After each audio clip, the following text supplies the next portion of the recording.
एक और 1915 में भारत आए मोहनदास करमचंद गांधी को राष्ट्रपिता बना दिया गया, तो दूसरी ओर भारत को संविधान देने वाले दलितों की लड़ाई के लिए जमीन आसमान एक करने वाले, मूल निवासियों के अधिकारों की वकालत करने वाले बाबा साहेब को हमेशा कांग्रेस ने दरकिनार किया। उन्हें वो सम्मान नहीं मिला जिसके वो हकदार थे। सही मायनों में राष्ट्रपिता या इसके समांतर कोई पदवी बाबा साहेब को मिलनी चाहिए थी। नमस्कार, मैं हूं आपके साथ रीटा और आप देख रहे हैं भीमसेना। आज की वीडियो में मैं आपको गांधी के उस घिनौने चरित्र के बारे में बताऊंगी जब उन्होंने बाबा साहेब को ब्राह्मण बताते हुए अपनी ओर मोड़ने की बात कही थी। उससे पहले अगर आपने हमारे चैनल को अभी तक सब्सक्राइब नहीं किया तो जल्दी से कर लीजिए। वीडियो पसंद आएगी तो लाइक कर लीजिएगा। बाबा साहेब को लेकर आप क्या सोचते हैं और गांधी की विचारधारा पर आपकी क्या राय है, ये बताइएगा।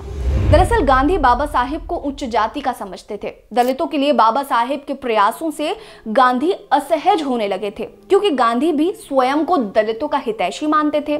उन्होंने दलितों को हरिजन नाम दिया था और हरिजन नामक पत्रिका भी निकाली थी। लेकिन दूसरी ओर दलितों के प्रति बाबा साहेब का समर्पण देखकर गांधी को डर सताने लगा था। इसी कड़ी में गांधी ने डॉक्टर अंबेडकर से मिलने की इच्छा जताई। उन्हें लगा कि बाबा साहेब से मिलकर अपने शब्दों के बाण से वो उन्हें परास्त कर देंगे और दलितों के मसीहा बन जाएंगे।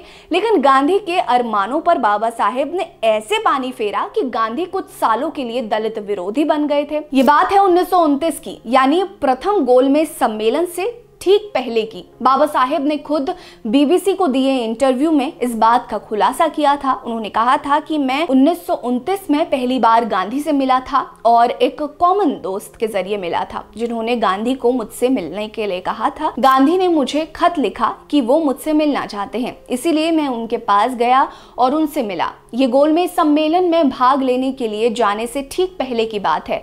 दोनों जब पहली बार मिले तो गांधी ने डॉक्टर अंबेडकर से कहा, मैं दलितों के बारे में बचपन से सोचता आ रहा हूं। उनकी चिंता मुझे स्कूल के समय से ही है, जब तुम शायद पैदा भी नहीं हुए थे।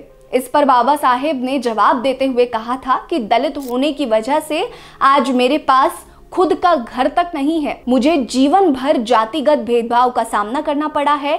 एक और गांधी हिंदू धर्म में वर्ण व्यवस्था का समर्थन करते थे, इसके विपरीत बाबा साहेब हिंदू धर्म में वर्ण व्यवस्था के विरोधी थे। बाबा साहेब मानते थे कि हिंदू धर्म में वर्ण व्यवस्था ही जातिगत भेदभाव का कारण है। बाबा साहेब की ये बात सुनकर गांधी को पहली बार पता चला कि बाबा साहेब ब्राह्मण नहीं दलित थे। अभी तक गांधी बाबा साहेब को ब्राह्मण समझ रहे थे और उन्हें अपने रास्ते से हटाने का प्रयास कर रहे थे। जरा सोचिए, जब आत्ममुग्ध गांधी जो खुद को दलितों का मसीहा बनाने चले थे, उन्हें पता चला कि बाबा साहेब दलित हैं और वो दलितों का नेतृत्व कर रहे हैं, तो गांधी के ऊपर क्या बीती होगी। अब बाबा साहेब के प्रति गांधी के बोलने का ट्यून ही पूरा बदल गया था। वो करीब करीब चिल्ला तो नहीं रहे थे, लेकिन बातचीत में उनका लहजा पूरी तरह से तेज हो गया था। इनकी मुलाकात के कुछ साल बाद ही अंग्रेज शासन ने बाबा साहेब के सुझाव पर कम्युनल अवार्ड की शुरुआत की थी। इसमें दलितों को अलग निर्वाचन का स्वतंत्र राजनीतिक अधिकार मिला।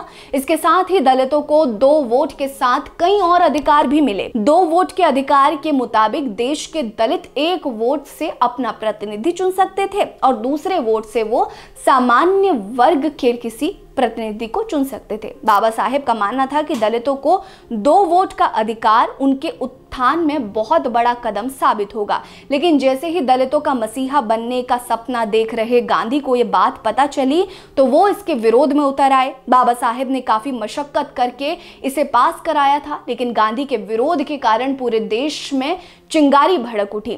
इसके विरोध में पहले महात्मा गांधी ने अंग्रेज शासन को कई पत्र लिखे, लेकिन उससे भी बात नहीं बनी तो महात्मा गांधी ने पुणे की यरवदा जेल में आमरण अनशन शुरू कर दिया। इसी के बाद बाबा साहेब को बेमन से पुणे पैक्ट पर समझौता करना पड़ा था। आपको हमारी वीडियो कैसी लगी जरूर बताइएगा। कमेंट सेक्शन में गांधी को लेकर आपके क्या विचार हैं ये भी लिखिएगा। बने रहिए हमारे साथ। नमस्कार।